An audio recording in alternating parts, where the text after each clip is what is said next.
नमस्कार मित्रांनो, ठरलं तर मालिकेचा आजचा भाग खूपच रंजक होणार आहे आणि मालिकेच्या पुढे धमाकेदार असा ट्विस्ट येणार आहे, त्यामुळे व्हिडिओ शेवटपर्यंत पहा. आजच्या भागाची सुरुवात होते कुसुमपासून. कुसुमताई सायलीला म्हणते की सायली चल आपण तुझ्या रूममध्ये जाऊयात. त्यावर सायली म्हणते अगं कुसुमताई, मी ना पटकन आईसाठी काहीतरी खायला बनवते. त्या खूप दिवसांनी आल्यात ना. त्यावर कल्पना म्हणते अगं मला नको काही, तू जा आणि निवांत गप्पा मार कुसुमसोबत. त्यावर कुसुमताई सायलीला आग्रह करते आणि जवळपास खेचतच तिला तिथून घेऊन जाते.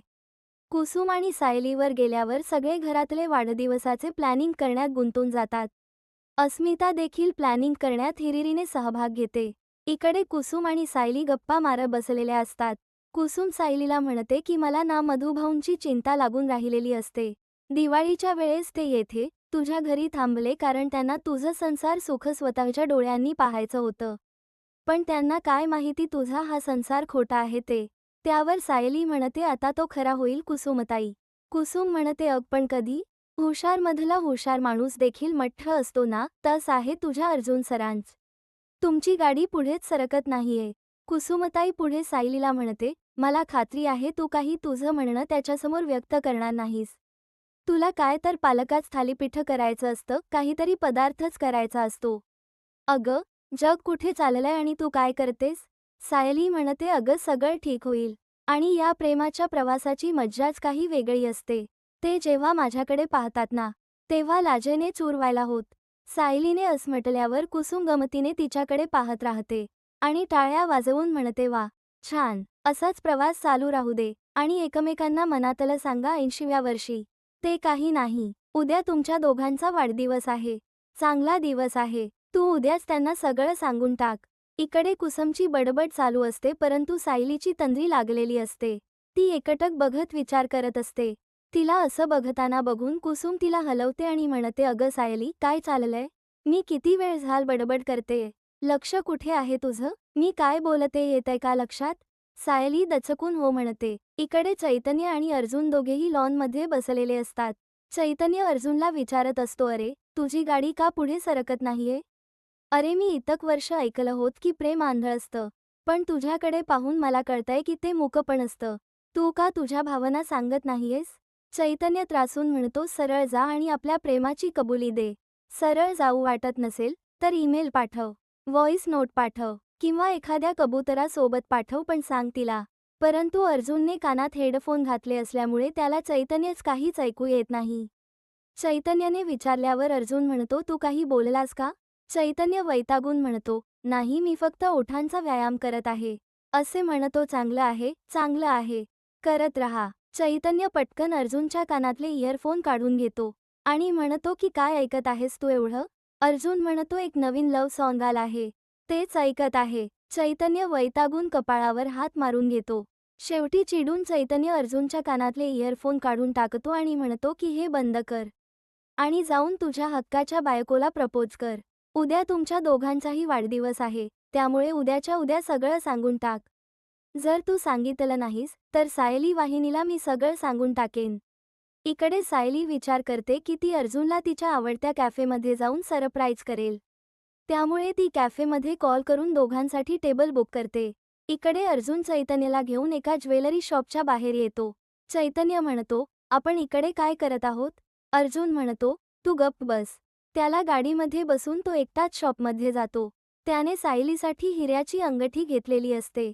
ती तो चैतन्याला दाखवतो. चैतन्य देखील ती डायमंड रिंग पाहून आश्चर्यचकित होतो. इकडे मधुभाऊ आपल्या खोलीत विचार करत बसलेले असतात. उद्याच्या दिवशी साऊ मला मिळाली, परंतु ती तिच्या जन्मदात्या आई वडिलांपासून वेगळी झाली. उद्याचा दिवस तिच्यासाठी कठीणच असतो. तेवढ्यात मधुभाऊंच्या खोलीत प्रताप आणि अश्विन येतात आणि आत येऊ का असं विचारतात. मधुभाऊ हसून म्हणतात, अहो या ना. स्वतःच्याच घरात कसली परवानगी मागत आहात? या, बिनधास्त या. प्रताप म्हणतो, ते काय आहे ना मधुभाऊ, तुमच्याकडे मदत मागायला आलो होतो. परंतु जाऊ दे, आम्ही करतो आमच मॅनेज. असं म्हणून दोघे मधुभाऊंची मस्करी करायला लागतात. मधुभाऊ म्हणतात अहो थांबा, सांगा मला काय करायचं ते. मस्करी नका करू माझी. प्रताप हसून म्हणतो ते काय आहे ना, वाढदिवसाच्या सेलिब्रेशनसाठी आम्हाला सायलीचे काही फोटो हवेत.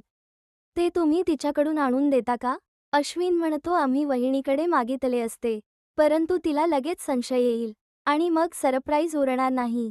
त्यावर मधुभाऊ म्हणतात हो हो बरोबर आहे, हे काम तर मी आनंदाने करेन. असं म्हणून ते सायलीच्या खोलीत येतात. सायली म्हणते अहो भाऊ मधू, मला बोलवायचं. एवढ्या पायऱ्या चढून कशाला आलात? दम लागला असेल, आधी खाली बसा. असं म्हणून ती त्यांना बेडवर बसवते. मधुभाऊ म्हणतात काही नाही, उद्याचा दिवस महत्त्वाचा आहे ना, म्हणून थोडं बोलायला आलो. उद्याचा दिवस झाला की मग मी इथून निघायचं म्हणतो. सायली चिडून म्हणते, तुम्ही पुन्हा निघायची गोष्ट केली ना, तुम्ही इथेच राहा. त्यावर मधुभाऊ म्हणतात अगं काय करणार, आश्रमातून सारखे फोन येतात आणि हे तुझं घर आहे. इथली माणसं खूप मोठ्या मनाची आहेत आणि इथून मी आठवणी घेऊन जाणार आहे, काही फोटो घेऊन जाईल पाहण्यासाठी. आणि हो, तुझ्या लग्नाचे फोटो तर मी पाहिलेच नाही अजून. जरा दाखवतेस का? सायली म्हणते हो दाखवते ना. असं म्हणून ती कपाटातून फोटोचा अल्बम काढते आणि मधुभाऊंना फोटो दाखवायला लागते. सायली उत्साहाने लग्नाचे फोटो, पूर्ण आजीच्या वाढदिवसाचे फोटो, सुभेदाराच्या घरातील कार्यक्रमाचे फोटो मधुभाऊंना दाखवायला लागते. ती अल्बमचे पान पलटत असते आणि तिथे खाली तिचाच म्हणजेच तन्वीचा फोटो ठेवलेला असतो. सायली अल्बम उलटत असते, परंतु ती आणि मधुभाऊ बोलण्यात गुंतून गेलेले असतात. त्यामुळे त्यांचं लक्ष जात नाही. तेवढ्यात तिथे अर्जुन येतो. त्यावर मधुभाऊ म्हणतात तुम्ही दोघे निवांत गप्पा मारत बसा. तुमच्या गप्पांमध्ये माझं म्हाताऱ्याच काय काम? मी आपल्या खाली जाऊन अल्बम पाहत बसतो. घेऊन जाऊ ना अल्बम? त्यावर सायली हो म्हणते. असं म्हणून मधुभाऊ अल्बम घेऊन निघून जातात. अर्जुन आणि सायली एकमेकांकडे पाहत असतात आणि इथेच एपिसोडचा शेवट होतो. पुढे काय ट्विस्ट येणार आहे हे पाहूया पुढच्या भागात. जर व्हिडिओ आवडला असेल तर व्हिडिओला लाईक करा. नमस्कार मित्रांनो, ठरलं तर मग आजच्या भागाची सुरुवात होते अर्जुन आणि सायलीपासून. अर्जुन आणि सायली दोघेही बेडवरती झोपलेले असतात आणि सायलीला एक गोड स्वप्न पडतं. तिच्या स्वप्नामध्ये ती अर्जुनला म्हणत असते की गेल्या 1.5 वर्षाचा प्रवास खूपच रंजक झाला. जेव्हा आपण या कॉन्ट्रॅक्टवरती सह्या केल्या तेव्हा आपल्याला माहीत देखील 90-1.5 वर्षाच्या काळात असं काहीतरी घडेल. त्यावर अर्जुन म्हणतो हो, कळालेच नाही 1.5 वर्ष कसे गेले ते. आता आपण एकमेकांचे आहोत आणि नेहमीच सोबत राहू. त्यावर सायली म्हणते जर मला 1.5 वर्षांपूर्वी जर कोणी सांगितलं असतं की हा चिडका इतका प्रेमळ आहे, तर मी त्यावर विश्वासच ठेवला नसता. अर्जुन हसून म्हणतो आता आपल्याला या कॉन्ट्रॅक्टची काहीच गरज नाही. असं म्हणून तो कॉन्ट्रॅक्टचे पेपर फाडून टाकतो. त्यावर सायली म्हणते आणि या घटस्फोटाची सुद्धा आता काहीच गरज नाही, कारण आपण फक्त या जन्मी नाही तर पुढच्या 7 जन्म सुद्धा सोबत राहणार आहोत. असं म्हणून लाजून ती तिथून निघायला बघते. तेवढ्यात अर्जुन तिचा हात पकडतो आणि तिला आपल्याकडे खेचतो. सायली म्हणत असते सोडा मला, कारण तिला स्वप्न पडत असतं आणि झोपेतच ती आपला हात वरती करून म्हणत असते सोडा मला. सायलीच झोपेत बोलणं ऐकून अर्जुन उठतो आणि म्हणतो की काय झालं तुम्हाला? तुम्ही सोडा मला ओरडत का आहात? त्यावर सायली सुद्धा दचकून उठते आणि आपल्या हाताकडे बघते तुम्ही माझा हात पकडला होता ना? तर अर्जुन म्हणतो नाही नाही मी काहीच केलेलं नाहीये. त्यावर सायली म्हणते मला स्वप्न पडल वाटत. त्यावर अर्जुन म्हणतो माझे स्वप्न बघत होतात का मग बघा बघा. असं म्हणून दोघेही झोपी जातात. इकडे नागराज प्रियाच्या खोलीकडे येतो. प्रिया आणि प्रतिमा शेजारी झोपलेल्या असतात. नागराज प्रियाला आवाज देऊन उठवण्याचा प्रयत्न करतो. त्याच्या आवाजाने प्रिया उठते आणि नागराजकडे पाहते. तो तिला खुणेने सांगतो की कर आता. म्हणजेच त्याने आणि प्रियाने मिळून प्रतिमाला संपविण्याचा प्लॅन केलेला असतो. प्रिया एकदा प्रतिमा झोपली आहे याची खात्री करते आणि शेजारी ठेवलेली उशी उचलते. मन घट करून प्रिया ती उशी झोपलेल्या प्रतिमेच्या तोंडावर ठेवून दाबते. हे सगळे इकडून नागराज पाहत असतो. श्वास गुदमरल्यामुळे प्रतिमा अस्वस्थ होऊन उशी काढण्याचा प्रयत्न करते. नागराज बाहेरून अजून दाब असे म्हणत असतो. प्रतिमा अस्वस्थ होऊन हातपाय झाडायला लागते. एवढ्यात प्रतिमाचा हात पाण्याच्या भांड्याला लागतो आणि तो खाली होऊन फुटतो. काचेचे भांडे असल्यामुळे आवाज होतो. तो आवाज झाल्यामुळे प्रिया आणि नागराज घाबरून जातात. प्रियाला काय करावं सुचत नाही. मग ती उशी तशीच एका हाताने प्रतिमाच्या तोंडावर दाबून झोपायचा प्रयत्न करते आणि तोंड दुसरीकडे फिरवून उशीवरचा हात काढून घेते. उशी निघाल्यामुळे प्रतिमा झटकन धापा टाकत उठते.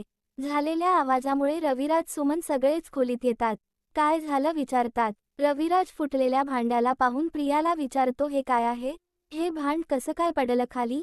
प्रिया म्हणते अहो बाबा मी गाढ झोपेत होते. आणि अचानक काहीतरी पडल्याचा आवाज आला आणि बघते तर काय, आई अशी करत होती. प्रतिमा घाबरत म्हणते की मी झोपले होते आणि अचानक असं वाटलं की कोणीतरी माझ्या तोंडावर उशी ठेवून दाबण्याचा प्रयत्न करत आहे. माझा श्वास कोंडला गेला. असं वाटत होत की आता जीव जाईल का काय. नागराज म्हणतो वहिनी, असं काही नाही. तुला ना स्वप्न पडल असेल. सुमन म्हणते कोण उशी दाबणार? खोलीत फक्त तन्वीच होती. त्यावर रविराज म्हणतो सुमन, उगाच तोंडाला येईल ते बोलू नको. तन्वी हजार चुका करत असेल, परंतु सारखं तिला असं बोलणं योग्य नाही. रविराज तन्वीला विचारतो की तुला येथे कोणी येताना जाणवलं का? तन्वी म्हणते नाही बाबा, कोणीच आलं नाही. मी उठले तेव्हा आई असे हातपाय झाडत होती. आणि उशी तर खाली आहे. मग तोंडावर उशी ठेवण्याचा प्रश्नच येत नाही. नंतर ती प्रतिमाला म्हणते अगाई, तुला ना भास झाला असेल. मागे नाही का तुला तो आगीत माणूस दिसला होता. तसंच काही वाईट स्वप्न असेल. तू ना आता शांत झोप. असे म्हणून तन्वी तिला झोपवते. येणाऱ्या एपिसोडमध्ये काय धमाका होणार आहे आपल्याला कळेलच. जर व्हिडिओ आवडला असेल तर व्हिडिओला लाईक करा.